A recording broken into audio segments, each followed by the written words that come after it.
by Craig Burley and Shaka Hislop. Strap yourselves in, boys, for an FA Cup third round extravaganza. We'll bring you everything you need to know what happened today in England. We'll start at Stamford Bridge, shall we? Chelsea taking on Nottingham Forest. I don't get all this, I have to say. I mean, Which bit? Oh no, he's been very good, and you know, obviously he's been coming off the bench more and more, particularly recently when Conte was in charge. What I mean, okay, players come and go.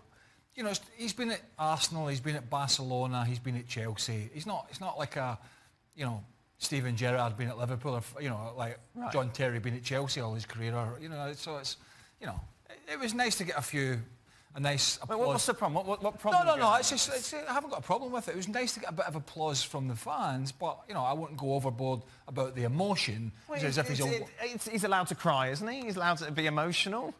Well, it's up to him. He can do what he wants, but I'm just saying, I personally wouldn't go overboard about it. It's not as if he's been there, even if he had been 15 years, right, and played like 700 games as a one-club man. But what's wrong? He was substituted 5 minutes ago. He got a standing ovation. He got a standing ovation, and here's the deal. He's one of thousands and thousands of players that come and go and leave clubs and go to another club. That's what it is. You know what it is? It's a job.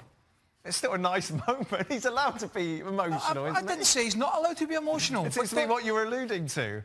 No, I'm saying, do you want me to sit here and eulogise about it? No, but what I would like your opinion on is when he was at Arsenal, it was thought he would then make that step to Barcelona and become one of the greats. Yeah. I think that was the general consensus, wasn't it? It never quite happened. I know he won pretty much everything there was to win in the game, but he was never really the central part of it. Yeah, and when you know, he arrived at the Camp Nou, all the talk was, well, he was going to take over from Xavi and then Iniesta. And it never quite panned out. And in all honesty, I don't understand why. As much as I've made the point in the past that it's always hard to fit into that Barcelona style, this is where he grew up playing football. And you just feel that transition wouldn't have been as difficult for him as it would have been for somebody else. But it just never really happened. And I think that period with Barcelona and then his latter years with Chelsea kind of makes you forget exactly how good he was with Arsenal. Yeah. And it almost took away from his legacy in the Premier League as a result, that he couldn't make that transition, he couldn't make that step up. But aside from which, I have no problem with Cesc Fabregas doing it as he's doing. I do understand what Craig is saying. If you're a one-club man, that's one thing. If you're retiring, that's one thing. He's doing neither here. Neither are the cases. I mean, 110 caps or 100-odd caps for Spain. It's pretty good. Had a great career, fantastic career. Legs have started to go. Getting a great move to Monaco. Yeah. All right, they're not great at the moment. Bit of tax-free money there, living in the sunshine, and you want us to start crying about it. Move on. What's it like when your legs go, by the way? Like, it's clear over the last 18 months, he's not the player. I can tell you, when I was absolutely towing the biggest caravan behind me at the end, and I wasn't even that old, but the injuries had kicked in with me. Yeah. Operations and injuries, and I tell you what it's like from my perspective is you can't do what you once did. So if you're at one point I was a box-to-box midfielder, I couldn't do that anymore. I couldn't get up and I couldn't time my runs and I couldn't close the ball down, and all the younger guys are coming in, and guess what? They're all quick.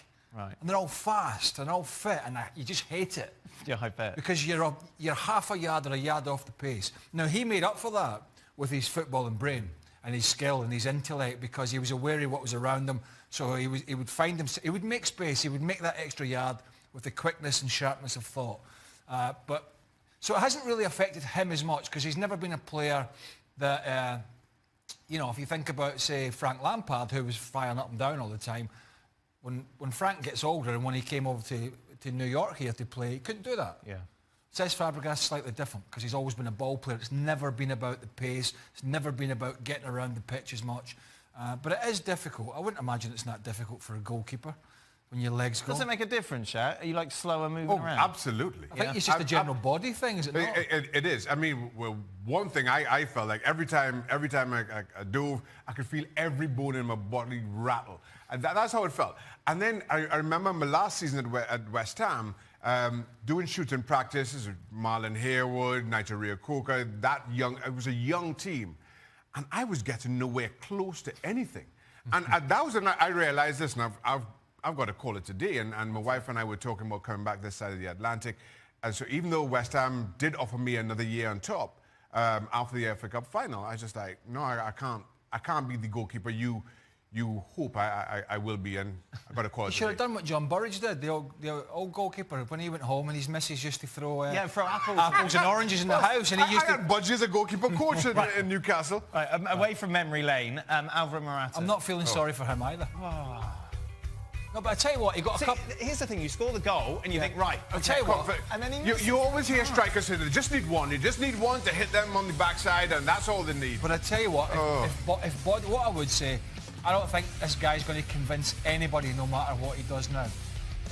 And I know he got a couple of goals, and there was a couple of bad misses. The header was bad. The other miss was horrendous. What I will say is, and one thing we talk about in this job quite a lot is body language, as if we're, any pundit is a body language expert. However, I've never seen a man who scored 2 goals in an FA Cup third round at home and looks so unhappy. Yeah. He looks at the moment just so unhappy, as if, even though he got his first goal, when he missed that sitter, in his head he's thinking, this whole stadium's laughing at me. Even though he got the header just after that, he's thinking, they're kind of laughing at me. And I just think his confidence, in my opinion, is shot to pieces. Yeah, you can see that. Meanwhile, at Old Trafford, Manchester United taking on Reading. Solskjaer looking to make it, 5 wins in a row? And unsurprisingly, Solskjaer. But you see there, by the stats, and for those that watched the game, Reading, and they're struggling in the Championship, by the way. They acquitted themselves very well, but ultimately the difference was a bad challenge and a good finish and a good run from Lukaku. There is, and I keep bringing it up on the show, there is an element of who they've played, but on the other side, they've won 5 straight games. Yep. So, if nothing else, the feel-good factor is back for the time being. It's a great start for Solskjaer, no matter who they've played. There are some bigger hurdles still to jump for them, some huge ones. Tottenham coming up, PSG will be around the corner. But there's nothing bad about winning. For coming in on a Monday or a Sunday, the next day, and you've won another game, it can't be bad. So then, Shaq, Solskjaer wins the FA Cup, finishes top 4. No. Why? He's 4 to... No, you go ahead. No, go on. He's 4 to 1 according to the bookies to be the next. I think this would be the biggest mistake ever for Possibly. Manchester United. I agree. Why? My thing is, I think results dictate who is whether Solskjaer gets his job or not. Now, if they go for a deep run in the FA Cup, if they get by PSG and maybe win and another tie in the Champions League, if they finish top 4, I don't see how you don't offer him the job. But I'm not sure that Solskjaer is the right man long term. But if he gets good results... Didn't we say that about Zidane, though?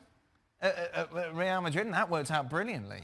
Again, results dictate what is going to happen here. And if these results continue, if these players keep looking this happy, keep playing this well, he gets his job. Real Madrid, slightly struggling at the time.